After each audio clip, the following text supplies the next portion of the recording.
Hello friends, welcome back. My self S के अग्रवाल। और आज अपन इस वीडियो में डिस्कस करेंगे एंटीबायोटिक। एक अपने आप में एक स्पेशल टॉपिक है कि जो भी स्टूडेंट्स किसी भी लाइफ साइंस, किसी भी बायोलॉजी से, किसी बॉटनी जूलॉजी से रिलेटेड किसी भी एग्जाम की प्रिपरेशन कर रहे हो, आप सब में कहीं ना कहीं एंटीबायोटिक्स का रोल पूछा जाता है।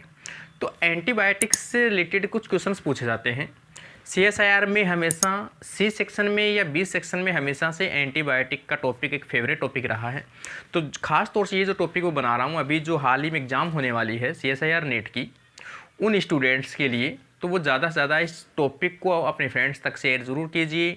और एक छोटा सा टॉपिक है ये, इसको ज़रूर देखिए। इससे रिलेटेड आपको कहीं ना कहीं क्वेश्चन ज़रूर मिल जाएगा, चाहे B सेक्शन में मिले चाहे C सेक्शन में मिले। और एंटीबायोटिक वाला एकदम ईजी और सिंपल टॉपिक है। तो अभी अपन देखें एंटीबायोटिक्स। पहला टर्म है कि एंटीबायोटिक्स है क्या। इसके नाम से है एंटी।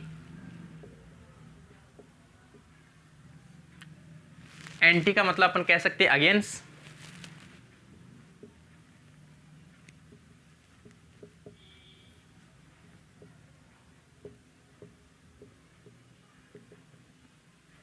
या ऑपोजिट किसके?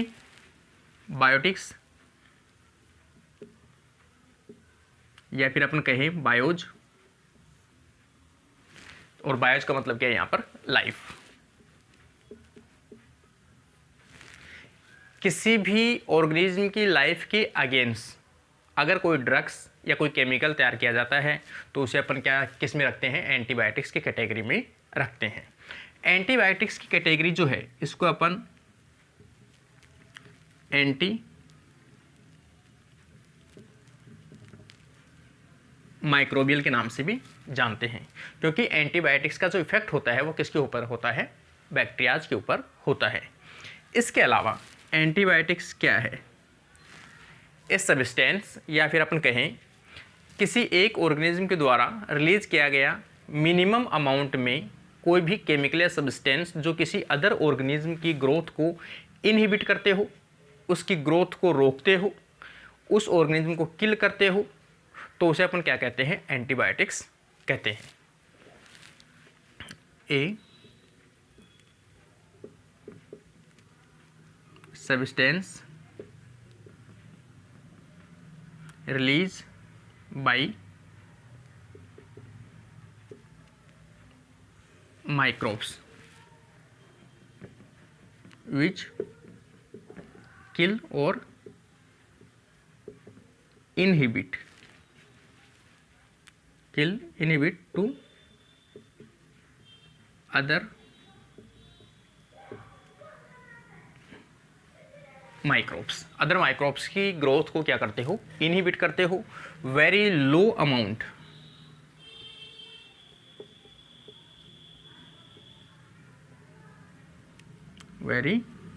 अमाउंट के अंदर इनको बनाया जाता है या सिक्रेट किया जाता है। तो ये जो कैटेगरी है वो किसकी है? एंटीबैक्टीरियल की एक कैटेगरी है जिसे अपन एंटीबायोटिक्स कहते हैं। एंटीबायोटिक्स है वो मोस्टली अगेंस्ट होती है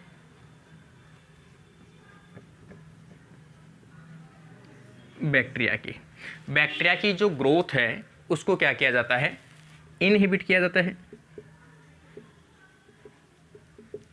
बैक्टीरिया की ग्रोथ को इनहिबिट कर कर उसके जो इन्फेक्शन है उस इन्फेक्शन को क्या किया जाता है? रिड्यूस किया जाता है।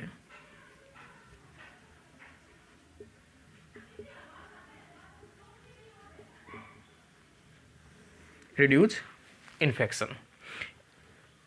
इसके अलावा देखें कि एंटीबायोटिक्स जो है वो वायरस के ऊपर इफेक्ट करते हैं या नहीं करते हैं। तो जनरली कंडीशन में अपन कह सकते हैं कि जो एंटीबायोटिक्स है वो वायरस के ऊपर इफेक्ट नहीं करते हैं, क्योंकि जो ड्रग्स वायरस के अगेंस्ट में होती है उसे अपन बोलते हैं anti viral drugs.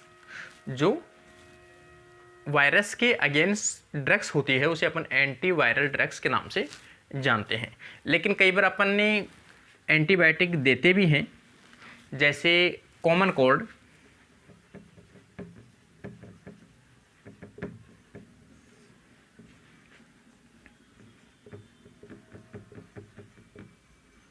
Influenza virus.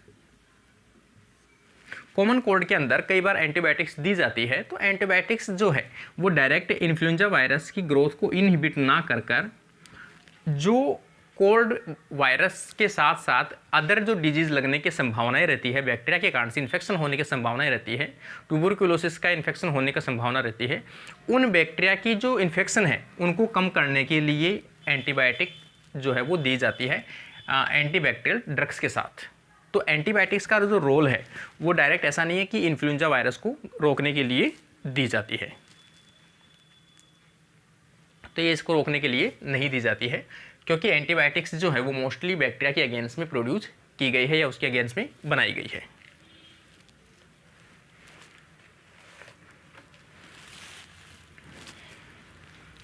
आगे अपन देखें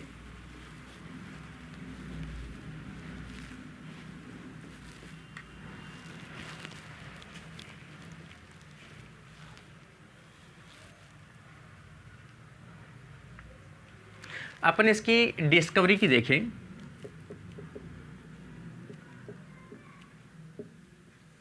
डिस्कवरी कि एंटीबायोटिक्स की जो डिस्कवरी है सबसे पहले किसने किया था?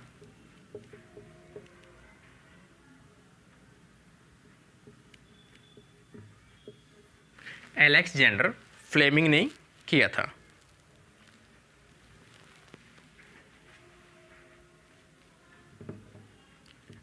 Alexander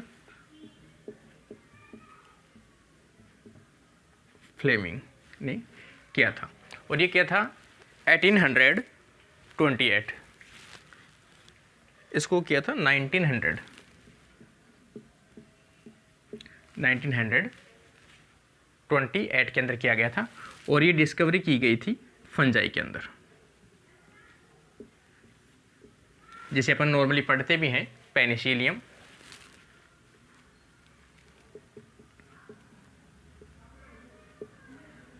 Penicillium notatum. और डिस्कवरी की गई पेनिसिलिन जो एंटीबायोटिक थी वो कौन सी थी? पेनिसिलिन।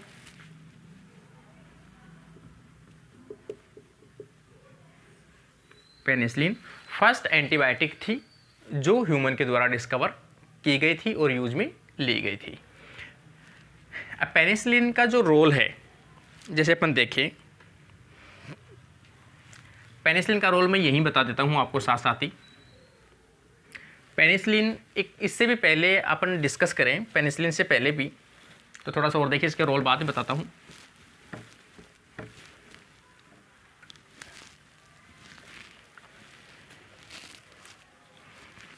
जैसे अपन इसका क्लासिफिकेशन देखें,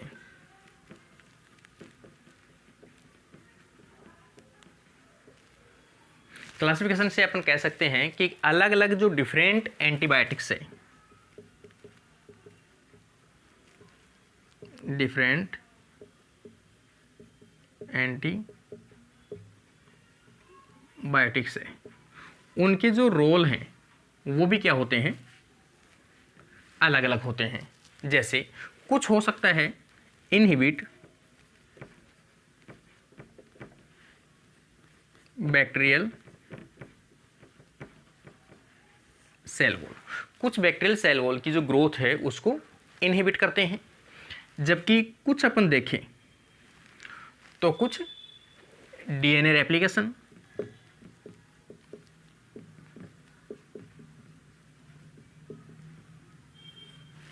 और कुछ अपन देखें ट्रांसलेशन।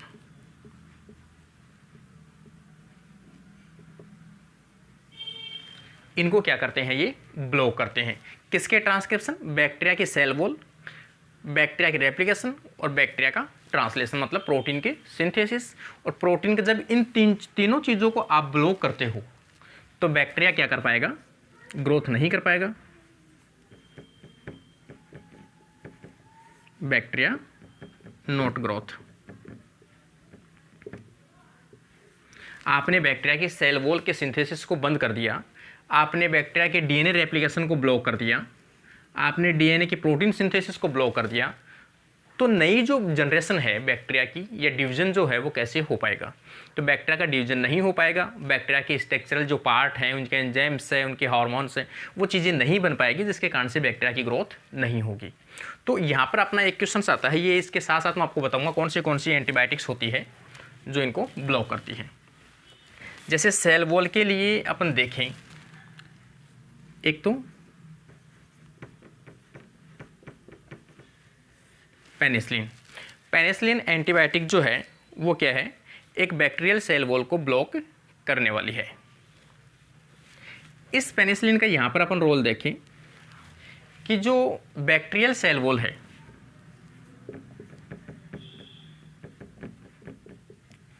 वो किसकी बनी होती है?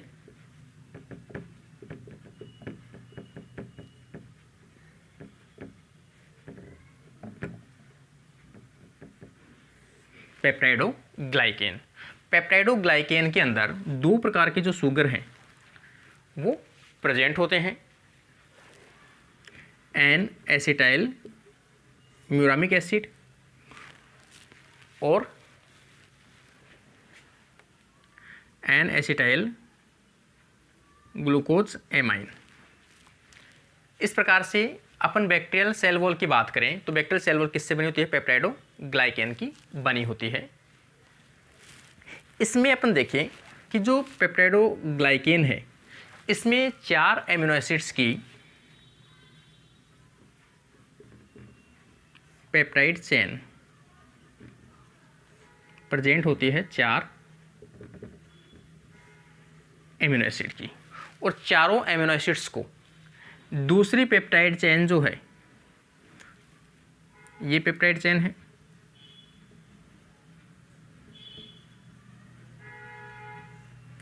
इन दोनों पेप्टाइड चेन को, इसके भी 4 एमिनो एसिड है, ये भी इस प्रकार से, और ये भी 4 एमिनो एसिड से। मतलब अपन ये कह सकते हैं ये बैक्टीरियल सेल वॉल है इस प्रकार से।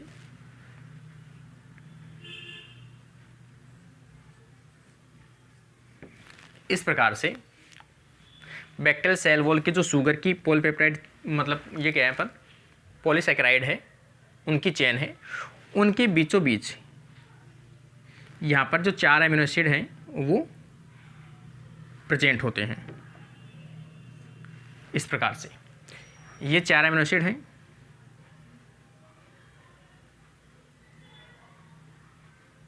इस प्रकार से, और यहाँ जो कंपोनेंट बनते हैं ये इस प्रकार से आपस में जुड़ते हैं।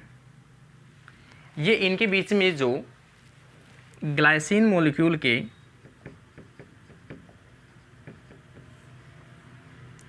5 एमिनो एसिड से जुड़े होते हैं। तो इसका मतलब जो ट्रांसपेप्टाइड, 2 पेप्टाइड को जोड़ने वाली जो चेन है उसे क्या बोलते हैं अपन? ट्रांसपेप्टाइड।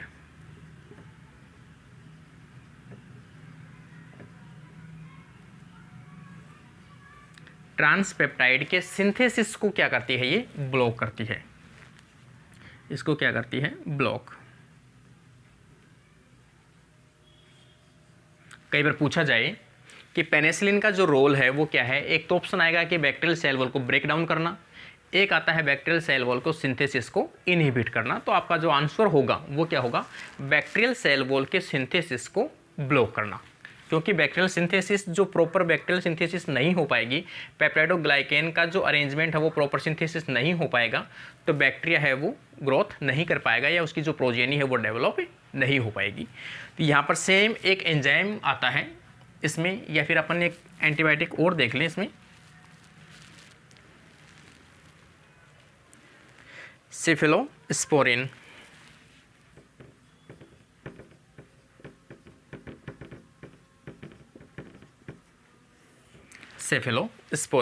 सेफेलोस्पोरिन का जो फंक्शन है वो भी क्या है? बैक्टीरियल सेल वॉल के सिंथेसिस को ब्लॉक करना। तो ये दोनों का जो फंक्शन है वो क्या है? बैक्टीरियल सेल वॉल के सिंथेसिस को ब्लॉक करना। इसके अलावा एक एंजाइम है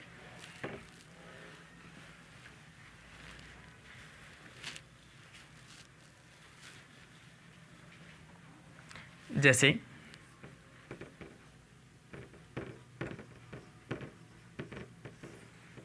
लाइसोजाइम।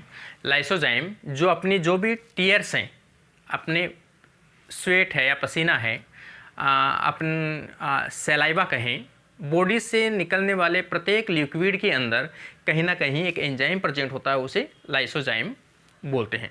और लाइसोजाइम का फंक्शन है अपनी प्रोटेक्शन करना, बाहर से आने वाले जितने भी इन्फेक्शन हैं उनकी प्रोटेक्शन करना। और ये क्या करता है, ब्रेक करता है, break cell wall of bacteria. Bacteria के सेल वॉल को क्या करता है, ब्लॉक करता है। आपसे कभी क्वेश्चन पूछा जाए लाइसोजाइम ब्लॉक करता है या सिंथेसिस को इनहिबिट करता है, तो आपका राइट आंसर आएगा कि ये बैक्टीरियल सेल वॉल को ब्रेक करता है, ना कि सिंथेसिस को ब्लॉक। सिंथेसिस को ब्लॉक करने वाले हैं पेनिसिलिन और सेफेलोस्पोरिन, ये दोनों क्या करते हैं, सिंथेसिस को ब्लॉक करते हैं। जबकि ये एंजाइम लाइसोजाइम जो बैक्टीरियल सेल वॉल को तोड़ देता है, क्योंकि ये बैक्टीरियल सेल वॉल जो है एन एसिटाइल म्यूरामिक एसिड है और एन एसिटाइल ग्लूकोज एमाइन है, इनके बीच में एक बॉन्ड होता है जिसे अपन कहते हैं बीटा ग्लाइकोसाइडिक बॉन्ड, उसको तोड़ता है। लाइसोजाइम जो है वो किसको ब्लॉक करता है या किसको तोड़ता है, तो लाइसोजाइम ब्रेक करता है बीटा ग्लाइकोसाइडिक बॉन्ड। और किसके बीच में प्रेजेंट होता है beta glycosidic bond, N acetyl muramic acid और एन एसिटाइल ग्लूकोज एमाइन। तो ये तो हुआ अपना सेल वॉल को इनहिबिट करने वाले एंजाइम्स या फिर अपन कहें antibiotics.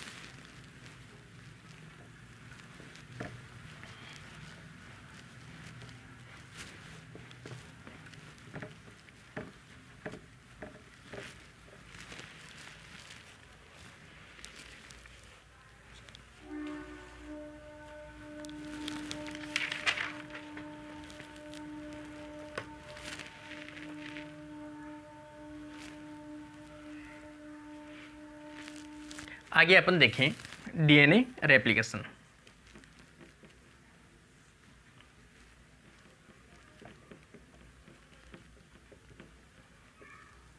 DNA replication, DNA replication को इनहिबिट करना। किसका डीएनए रेप्लिकेशन, बैक्टीरिया का। क्योंकि कोई भी एंटीबायोटिक्स आप लेते हो तो एंटीबायोटिक्स जो है वो अपनी बॉडी के ऊपर कोई इफेक्ट या ह्यूमन की बॉडी के ऊपर कोई इफेक्ट नहीं करता है, बल्कि जो भी बैक्टीरिया हैं केवल बैक्टीरिया को जाकर क्या करते हैं, वो डिस्ट्रॉय या उनको किल करते हैं। तो अपन अपनी बात करें कि ह्यूमन की बॉडी के ऊपर इफेक्ट क्यों नहीं करता है, तो अपन कह सकते हैं कि जितने भी एंटीबायोटिक्स हैं वो सभी किसके अगेंस्ट में बनाई गई है, जो राइबोसोम है, किसके राइबोसोम, प्रोकैरियोट्स के राइबोसोम हैं, उनके अगेंस्ट में एंटीबायोटिक्स तैयार की जाती है। जब अपना एंटीबायोटिक्स लेते हैं तो एंटीबायोटिक्स अपने ऊपर कोई इफेक्ट नहीं करती, मतलब तो इसमें जो वेरिएशन है राइबोसोम का, वो राइबोसोम को वेरिएशन करने के कारण से ये केवल बैक्टीरियल राइबोसोम को ही डिटेक्ट कर पाता है। इसलिए ये जो एंटीबायोटिक्स हैं वो ह्यूमन की बॉडी के ऊपर किसी प्रकार का इफेक्ट नहीं करता है, जबकि बैक्टीरियल सेल को डिस्ट्रॉय कर देता है। तो यहाँ पर ऐसे एंटीबायोटिक्स हैं जो डीएनए में रेप्लिकेशन के अंदर एक एंजाइम यूज में आता है, जैसे टोपोआइसोमरेज,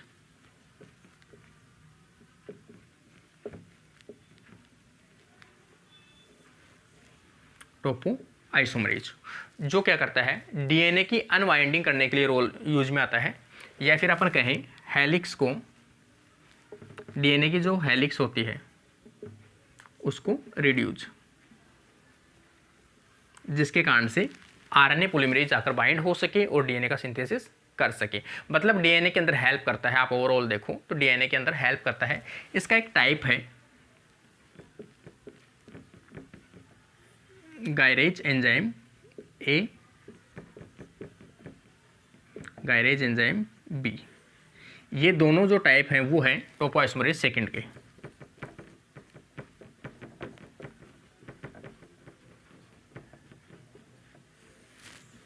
टोपोआइसोमरेज सेकंड के, टोपोआइसोमरेज सेकंड को अपन क्या बोलते हैं, गायरेज। और गायरेज के दो प्रकार के होते हैं, गायरेज 1 और गायरेज 2।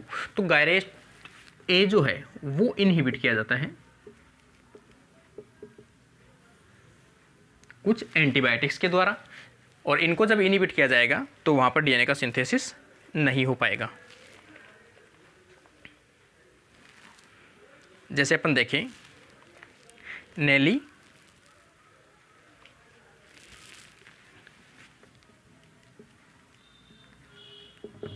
डेक्सिक acid, नेलीडेक्सिक acid. इसके अलावा अपन देखें नॉर फ्लॉक्सिन,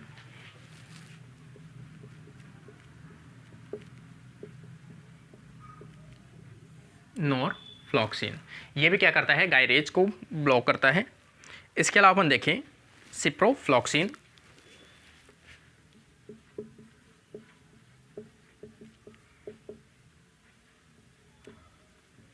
सिप्रोफ्लॉक्सिन। ये क्वेश्चंस जो है वो गायरेज वाला काफ़ी एग्जाम या काफ़ी बार CSI और नेट के अंदर खास तौर से ये क्वेश्चन पूछा गया है कि जो गायरेज एंजाइम है इसको ब्लॉक करने वाले एंटीबायोटिक्स कौन सी है, और वो भी खास तौर से गायरेज ए का अलग से पूछा जाता है और गायरेज बी का अलग से पूछा जाता है।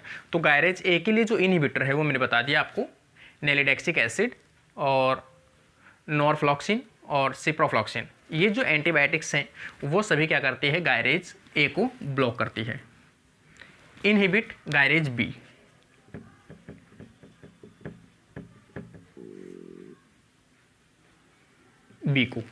इस बीको गायरेज को जो ब्लॉक करने वाली है वो आ जाएगी नोवा बायोसिन।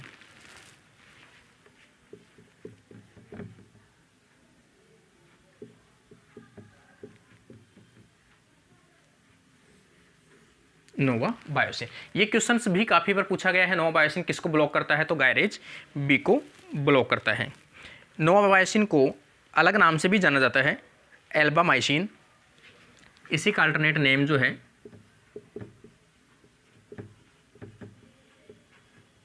एल्बामाइसिन कहें, या फिर इसी को अपन कहें केथोमाइसिन।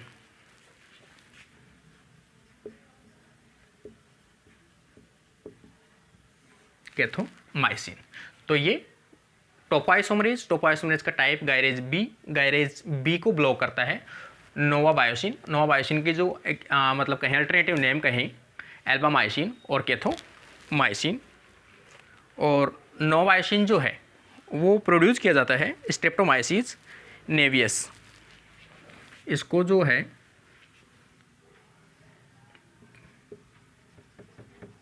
फॉर्म्ड बाय या प्रोड्यूस बाय स्ट्रेप्टोमाइसिस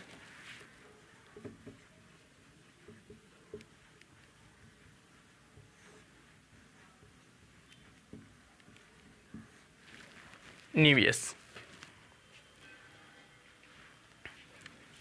या फिर अपन कहें नीवियस। इस नीवियस के द्वारा इसको प्रोड्यूस किया जाता है।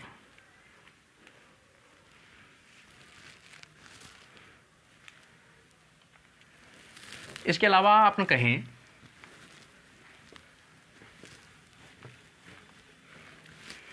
ये जो एंटीबायोटिक है या जो ड्रग है नेलीडेक्सिक एसिड जो है वो एक क्विनोल है।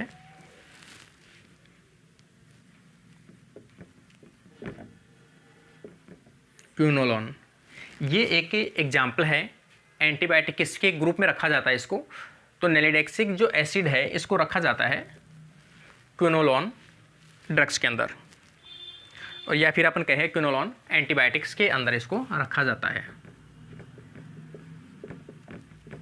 एंटीबायोटिक्स, इस एंटीबायोटिक्स के अंदर इसको रखा जाता है। मतलब अपन ये कह सकते हैं कि ये जो तीनों हैं, ये जो तीनों एंटीबायोटिक्स है या जो केमिकल्स हैं वो किससे बिलोंग करते हैं, तो तीनों का जो नेचर है वो ग्रुप से बिलोंग करते हैं क्विनोलोन एंटीबायोटिक्स।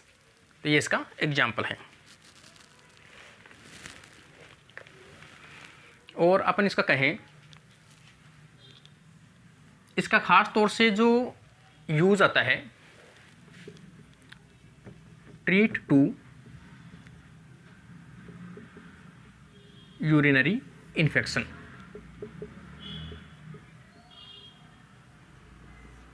कोई भी यूरिन से रिलेटेड इन्फेक्शन हो, यूरिनरी इन्फेक्शन हो, उसके ट्रीटमेंट के लिए खास तौर से यूज में लिया जाता है नेलीडेक्सिक एसिड।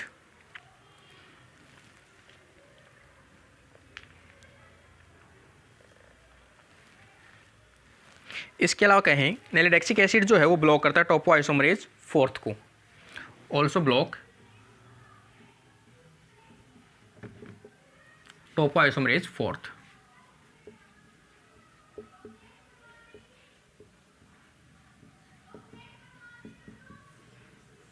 टोपोआइसोमरेज 4 को भी ब्लॉक करता है, गायरेज ए को भी ब्लॉक करता है, और इसको यूज में लिया जाता है ट्रीटमेंट यूरिनरी इन्फेक्शन के लिए। नॉरफ्लेक्सिन इसको ट्रीटमेंट के लिए यूज में लिया जाता है बैक्टीरियल इन्फेक्शन से रिलेटेड, और ये भी मैंने बताई थी आपको किससे बिलोंग करता है, ये क्विनोलॉन एंटीबायोटिक से बिलोंग करता है। और सिप्रोफ्लेक्सिन का भी बता दिया मैंने आपको, सिप्रोफ्लेक्सिन भी किससे बिलोंग करता है, तीनों जो है वो बिलोंग करते हैं क्विनोलॉन एंटीबायोटिक्स के, और तीनों ही यूज में लिया जाता है कि बैक्टीरियल की जो जहाँ भी इन्फेक्शन है उसको ट्रीटमेंट करने के लिए यूज में लिया जाता है। तो यहाँ पर ये इसका आंसर आ जाएगा।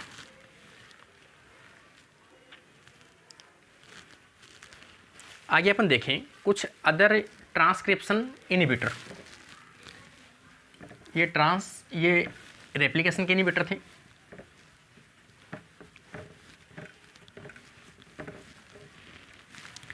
आगे अपन देखें ट्रांसक्रिप्शन ब्लॉकर।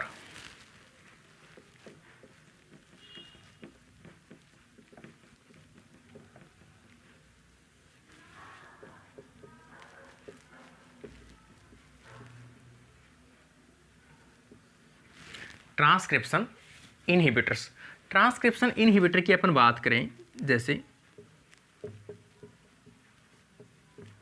प्रोकैरियोट्स में ट्रांसक्रिप्शन को करने के लिए आरएनए पॉलीमरेज जो होता है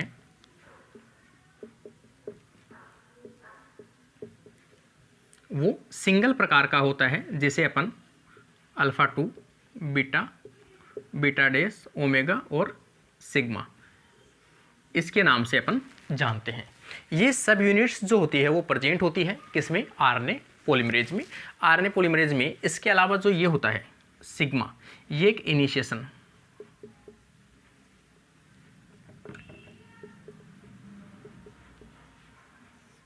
फैक्टर के नाम से जाना जाता है। कई बार पूछा जाता है कि प्रोकैरियोट्स में ट्रांसक्रिप्शन का इनिशिएटर किसे कहा जाता है, तो ट्रांसक्रिप्शन का जो इनिशिएटर है वो कहा जाता है सिग्मा को। इसके अलावा इसकी जो मेन सब यूनिट है ट्रांसक्रिप्शन की वो कौन सी है, बीटा सब यूनिट।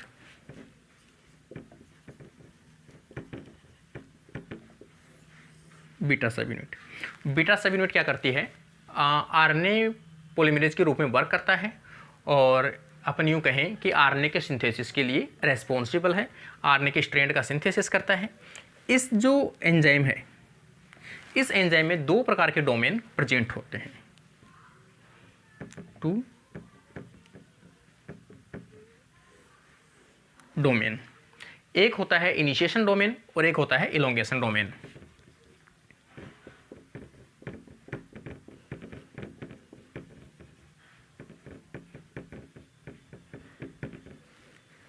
और सेकंड होता है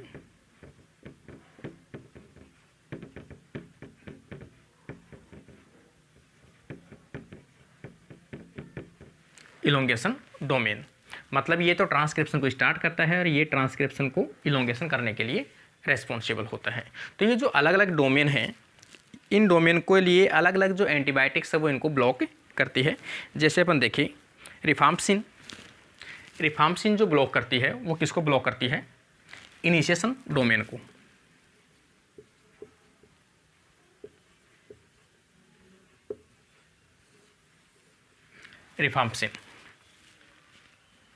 रिफाम्पसिन इसके इनिशिएशन डोमेन को ब्लॉक करती है, जबकि स्ट्रेप्टोलिडिजिड्स, इसका थोड़ा सा नाम है,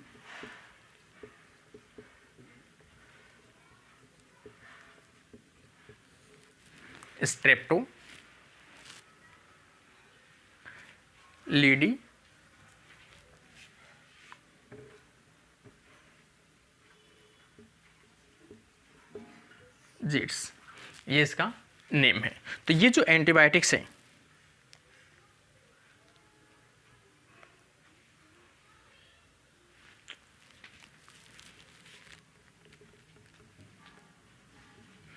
ये जो एंटीबायोटिक्स हैं, ये दोनों एंटीबायोटिक्स प्रोकैरियोट्स के ट्रांसक्रिप्शन को ब्लॉक करती है। कई बार ये क्वेश्चन पूछा जाता है कि जो रिफाम्पसिन है, या फिर डायरेक्ट अपन कहें प्रोकैरियोट्स में ट्रांसक्रिप्शन इनहिबिटर कौन से होते हैं, तो एक तो रिफाम्पसिन होती है, और जो किसको ब्लॉक करती है, ट्रांसक्रिप्शन के इनिशिएशन को ब्लॉक करती है।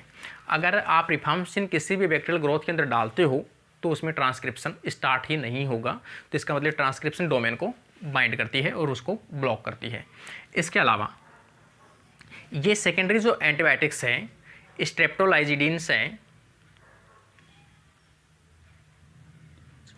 स्ट्रेप्टोलाइडिजिन, ये जो है ये क्या करती है, इनिशिएशन को तो कोई इफेक्ट नहीं करती, लेकिन जो इलोंगेशन है उसकी ग्रोथ को ब्लॉक कर देगी। मतलब ट्रांसक्रिप्शन जो है वो स्टार्ट तो होगा लेकिन उसकी ग्रोथ नहीं हो पाएगी, तो ये उसकी इलोंगेशन के लिए रेस्पॉन्सिबल है, या इलोंगेशन को ब्लॉक करने के लिए रेस्पॉन्सिबल है। तो दो एंटीबायोटिक्स है, दोनों आपको याद रखनी है, काफ़ी इंपॉर्टेंट एंटीबायोटिक्स है। रिफाम्पसिन जो इनिशिएशन को ब्लॉक करती है और इलोंगेशन को डोमेन को ब्लॉक करती है, वो स्ट्रेप्टोलाइडिजीन्स के नाम से जानी जाती है। तो ये दो ट्रांसक्रिप्शन ब्लॉकर हैं।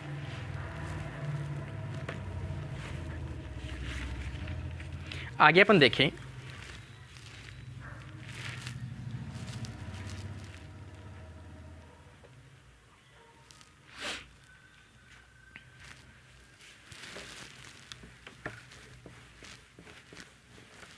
एक एंटीबायोटिक्स है जिसका काफ़ी बार क्वेश्चंस पूछा जाता है, या फिर अपन कहें एक ड्रग्स है जिसका काफ़ी क्वेश्चंस पूछा जाता है। जैसे यूकैरियोट्स में अपन देखें,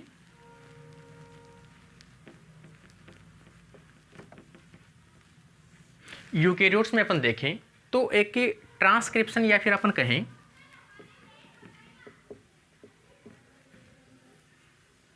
आरएनए पॉलीमरेज को ब्लॉक करती है, या फिर अपन कहें इनहिबिट करती है।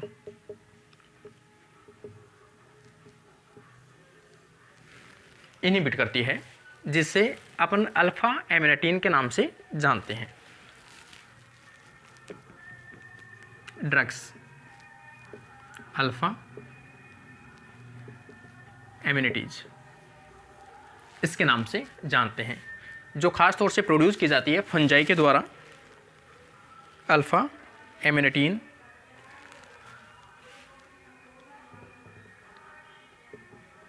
के नाम से जानते हैं। इसके अलावा एक और है साइक्लिक ऑक्टापेप्टाइड,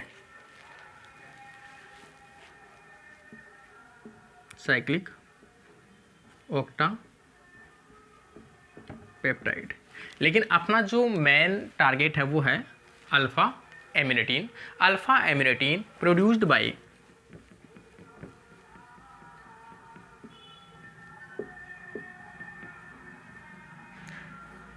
फंजाई, और ये फंजाई जो कैसा होता है वो टॉक्सिक मशरूम के नाम से जाना जाता है, जैसे एमिनाटिन फाइलॉइड्स, एमिनाटा फाइलॉइड्स।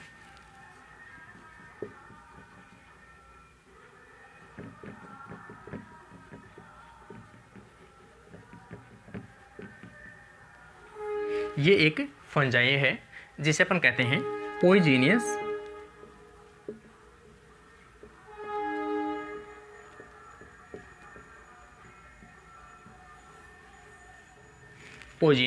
मशरूम। ये एक पॉइजनियस मशरूम है जिसका नाम है, कई बार ये पूछा जाता है कि यूकैरियोट्स में आरएनए पॉलीमरेज को इनहिबिट करने वाला जो अल्फा एमिनेटिन है वो किसके द्वारा प्रोड्यूस किया जाता है, तो ये अल्फा, ये क्या अपन कहें एमिनाटा फाइलॉइड्स के द्वारा प्रोड्यूस किया जाता है, जो एक क्या है मशरूम है, या फिर अपन कहेंगे एक क्या है फंजाई है। तो ये भी काफ़ी क्वेश्चंस या काफ़ी एग्जाम के अंदर ये क्वेश्चंस पूछा गया है। इसमें अपन देखें कि जो अल्फा एमिनेटिन है इसका इफेक्ट कैसे देखने को मिलता है। अपन बात करें आरएनए पॉलीमरेज फर्स्ट और आरएनए पॉलीमरेज सेकेंड। अपने यूकैरियोट्स में अपन देखें आरएनए पॉलीमरेज फर्स्ट, सेकेंड और थर्ड पाए जाते हैं, लेकिन अपन दो के ऊपर बात करें, अल्फा आरएनए पॉलीमरेज फर्स्ट, ये कंप्लीटली कैसा होता है रेजिस्टेंट होता है इस राइबोसोम के ऊपर अल्फा एमिनेटिन का कोई भी इफेक्ट नहीं होता है। तो कई बार पूछा जाता है कि कौन सा आरएनए पॉलीमरेज है जो अल्फा एमिनेटिन के अगेंस्ट में कैसा होता है, रेजिस्टेंट होता है। तो आरएनए पॉलीमरेज, काफ़ी इंपॉर्टेंट क्वेश्चन है ये। RNA polymerase first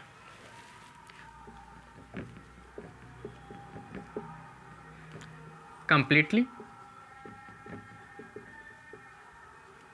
resistance for alpha amanitin, alpha amanitin के प्रति कंप्लीटली रेजिस्टेंट होता है, जबकि आरएनए पॉलीमरेज सेकंड जो है वो कंप्लीटली सेंसिटिव होता है।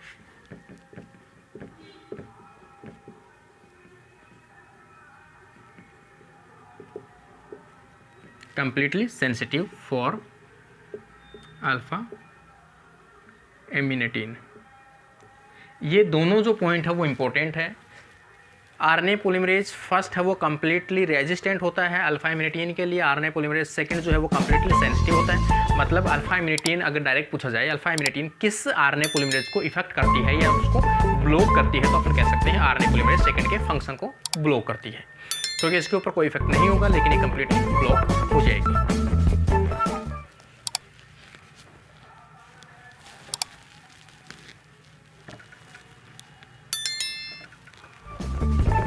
देखते हैं कि जो रिमेनिंग एंटीबायोटिक्स हैं उसको अगले पार्ट में डिस्कस करेंगे।